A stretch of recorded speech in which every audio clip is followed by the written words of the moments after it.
Hey everyone, it's me, Tim. Today I want to answer another question about weapon durability. Ice Dog 111 asks, I was wondering if you could do a video about weapon durability or equipment durability as a game mechanic. Is it an outdated mechanic or is it still valid? P.S. Who came up with the weapon destroying golems in Arcanum? The Black Mountain Clan Mines Golem Gauntlet still gives me nightmares. Okay, I'm going to answer that last question first, but I'm going to put a big caveat on it. I don't have any note that specifically says who did it, but my brain hole tells me with 90% certainty it was Chad Moore.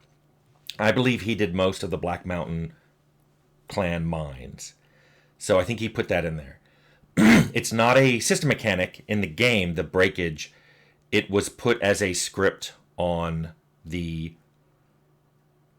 golems, and our source control we used, the version that I have that I preserved in my archive doesn't say who did it.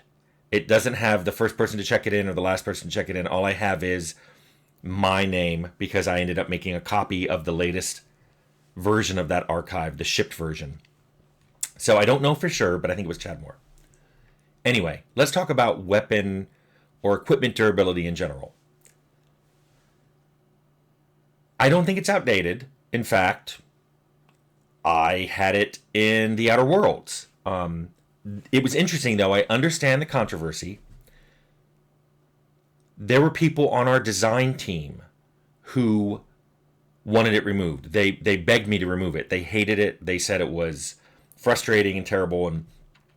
But the other thing is, many of those same people wanted me to get rid of ammo, too. They didn't want ammo in the game. They wanted, once you pick up a weapon, any kind of weapon, ranged, melee, anything, it just worked forever.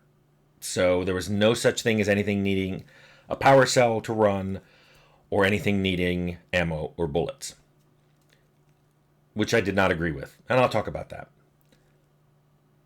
But I also think that in many ways, the durability in the Outer Worlds was way too easy. I've heard people say that they didn't like it, or when they started the game, like, oh, it's got durability. And I've seen people post, oh, I don't want to play this game because it has durability. But I've seen so many people go, once you get started, it's not something big to worry about. I think the reason I think we made it too easy is any weapon could be scrapped into weapon parts that you could use to repair any other weapon. In hindsight, I really like the Fallout method where one weapon repairs a like weapon. So you are encouraged, you're actually happy when you find duplicate drops because you're like, oh good, it's a 45 pistol. I can use that to repair the 45 pistol I'm using that I really like. Especially if you have a modded one, you can just use unmodded ones to keep it repaired. I like that. It also has the really cool thing, if you find a really rare weapon, either you can't find a similar weapon to repair it with, or they themselves are rare, and then you're forced to pay to have it repaired. And I like that. And I'll talk about why I like that. So I get that it's controversial and it frustrates some players, but let's talk about durability in general and the pros and cons of using it. So I'll go over the pros first. First off, weapon durability encourages a very thoughtful use of weapons. There's a lot of people who just pick up a weapon in the game and it seems to do a lot of damage, and then they use it for everything for the rest of the game. Even though that weapon may not be good against certain armor types or certain creature types, they never bother to learn it. They're just like, I have this machine gun, everything gets shot with my machine gun. If weapon durability introduces that you will wear down a weapon, people are kind of forced to go, okay, when should I use this weapon? This weapon is good against lightly armored people or creatures that don't have thick armor. That leads to the second pro, which is it encourages players to use a variety of weapons in a game. Once you learn that weapons wear out, even if you don't go into that thoughtful mode of I'm going to look at exactly what weapons do and try to choose the best weapon for a particular combat, you will still be forced to use a variety when your favorite weapon breaks. And then you have to go to the next the next weapon you have in your inventory. This is also why I like ammo, because sometimes you can put a really cool weapon in the game, you can introduce it, but ammo is scarce at that point, so people will use it, but they can't use it for everything. And then later in the game, when it's on par with the creatures you encounter, the ammo can become more common.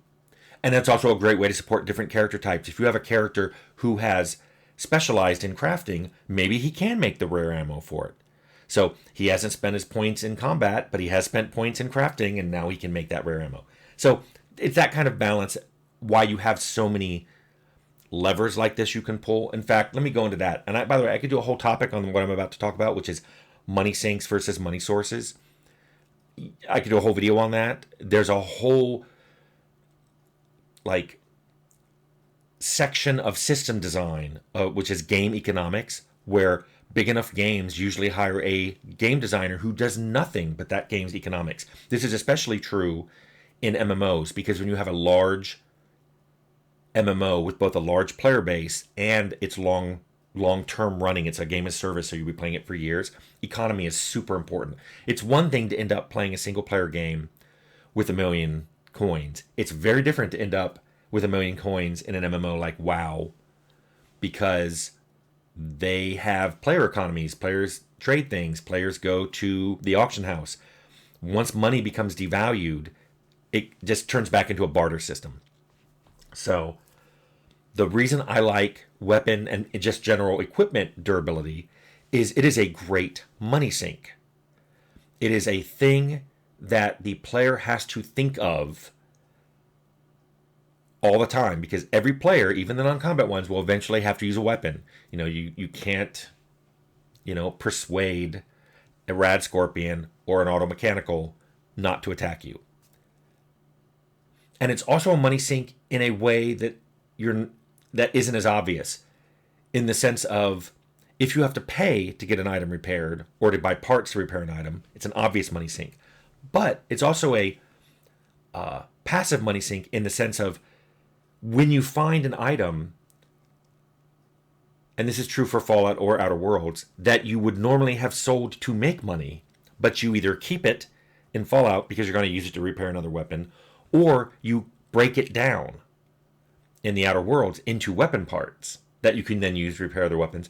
That is something that you didn't sell.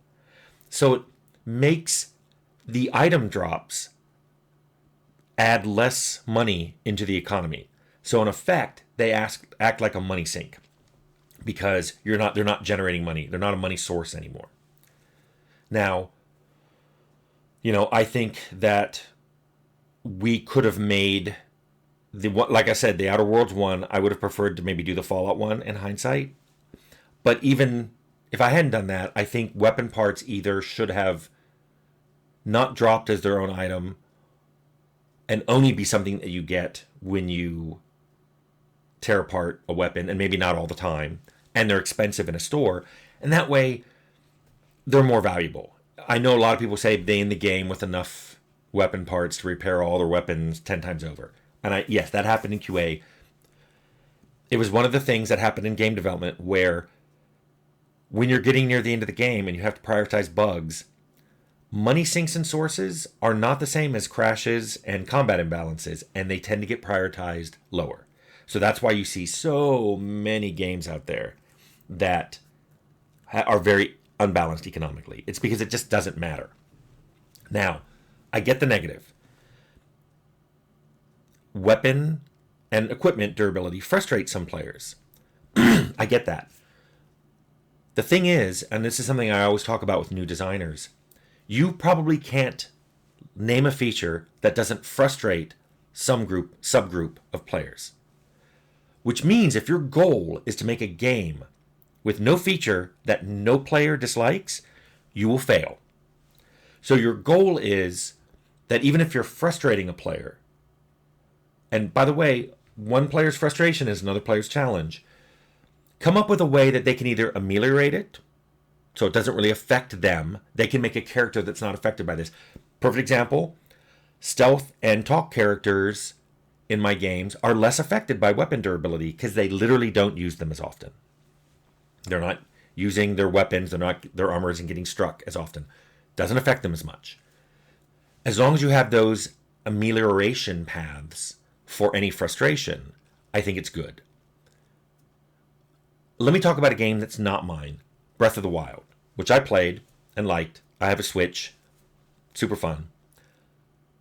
It has an extreme example of durability in that weapons in that game degrade with no real way to repair. Yes, I get that there are some special ways to repair limited types, like the Rock Octoroks can repair rusty weapons, and there's a few others. But when I played the game, I didn't know any of those. The game certainly doesn't tell you about them. So that's a game that the designers expect you to use a weapon until it breaks and then move on. They're forcing you to be thoughtful in how you use your weapon and to use a variety. But it's a very extreme example of weapon durability. I don't think that game suffered in any way. It certainly was popular and sold a lot of units. Yes, there are people who complain about it, but find me a game where no one complains about any feature in it. I would like to hear about that game, and I would like to learn from that game's design, because I've never found such a game. So I just wanted to throw that out there as, okay, here's an example of a game I didn't make that I think is great, that has this feature that frustrates people. So we have that. The bottom line with weapon durability is it slots in to what I mentioned about game economics. And the bottom line that I want to make here is every game needs money sinks and money sources, and they have them. In an effort not to frustrate players, most games, especially single player games, fall into the too many sources, not enough sinks category. But every game has sinks. Every system mechanic that leads to those sinks is something that will frustrate some subgroup of players. And you simply have to pick and choose what you want to do in your game.